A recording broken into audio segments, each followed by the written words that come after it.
Okay, quick little video so I could show myself and anybody else the difference between, this is the tape that I cleaned off the jelly plate with and then plunked down on a book page. And it obviously has a lot of gloss. This is the same kind of piece of tape with the same pull of colors.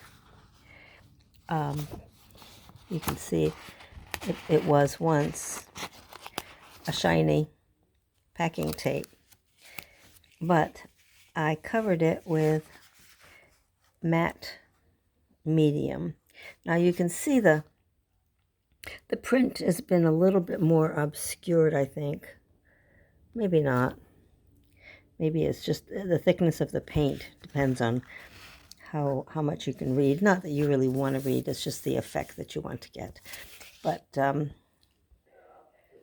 I decanted a larger container that I have of this golden soft gel matte medium in this jar, and that's what I used to knock back the shine. Although I like the shine in some cases, and some cases I don't.